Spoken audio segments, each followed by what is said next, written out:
နောက်ထပ်မေးခွန်းတစ်ခုကတော့ဒီဗုဒ္ဓဘာသာ၅ပါးသီလမှာပါတဲ့ပါဏာတိပါတာကံဟာဘလို့အခြေအနေမျိုးမှာထိုက်ပါသလဲတချို့သိလို့တဲ့လူတွေကကြတော့အလူပြုလို့တဲ့ရည်ရွယ်ချက်နဲ့တရိษံတွေတတ်ခဲ့မိလို့ရှင်ရောငရဲကြီးပါလားရှင်ဗျာ ဘုရားဘာသာရဲ့အခြေခံလို့ဆိုကိုကျင့်သီလမှာမှန်တယ်၅ပါးသီလလုံးဝမဲ့သူက၅ပါးသီလဆိုတာပြောမယ်ဆိုရင်ကိုချင်းစာတရားနဲ့အကျဉ်းမေတ္တာကိုအခြေခံထားတယ်ပေါ့ဖက်သားကိုထိခိုက်ဖို့ရှောင်တယ်ပေါ့နော်ဒီပါဏာတိပါဒကံထိုက်တယ်ဆိုတာအင်္ဂါ900ရှိတယ် မှန်ပါဗျာ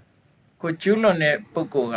ကျူးလွန်ခံရတဲ့တရားဝါကတရားဝါလည်းဖြစ်ရမယ်။တစ်တုံးကြီးလိုဟာမျိုး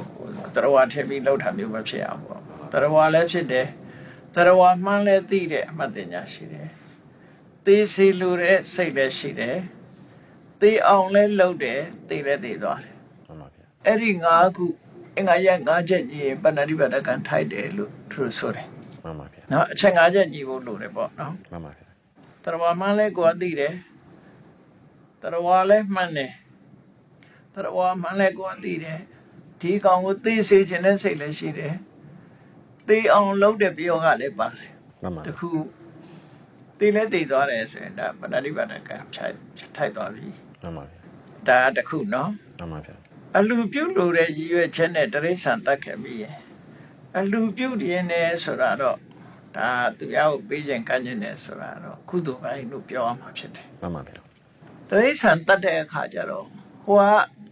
ရည်ရွယ်ချက်ကိုသာပြောတာအလူပြုလို့တဲ့ရည်ရွယ်ချက်ကတစ်ခု မှန်ပါဗျာ အဲ့ဒါကအလူပြုလို့ရရဲ့ဆိုတော့ကောင်းတယ် မှန်ပါဗျာ အဲ့ဒီအပိုင်းကကုသိုလ်လို့ပြောလို့ရတယ် မှန်ပါဗျာ တရိษံတတ်ပြီဆိုတဲ့အခါကျတော့သူ့မှာကိုချင်းစာတရားနဲ့အကျဉ်းတရားတွေပြက်ကွက်သွားတယ် မှန်ပါဗျာ ကိုဘာလို့ဆိုရင်ကိုချင်းစာတရားဆိုရင်ကိုတတ်ရင်ခံနိုင်မလား မှန်ပါဗျာ ဟုတ်တယ်မလားကိုမကြိုက်တဲ့အလုပ်တစ်ခုကိုသူများကိုလုပ်တယ်ဆိုတော့ကြတဲ့ကသူကကိုချင်းစာတရားပြက်ကွက်သွားတယ် မှန်ပါဗျာ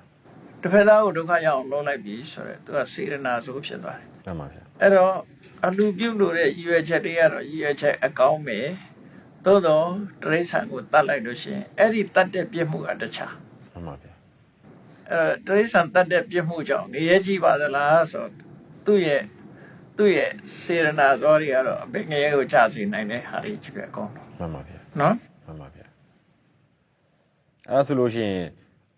အလှပြုတဲ့အတွက်လည်းကောင်းမှုကုသိုလ်ရမယ်တရိษံတက်တဲ့အတွက်လည်းအကုသိုလ်ဖြစ်မယ်လို့ပြောတာလားရှင် ဖြစ်တယ်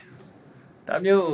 ဟိုရောထွေးနေတာလို့ခေါ်တယ်ပေါ့ မှန်ပါဗျာ ရောထွေးနေတယ်ခေါ်တယ် မှန်ပါဗျာ ဥပမာမဲ့ဇလန်နေရှိတယ် မှန်ပါဗျာ မုတ်ဆိုးတယောက်ဟာ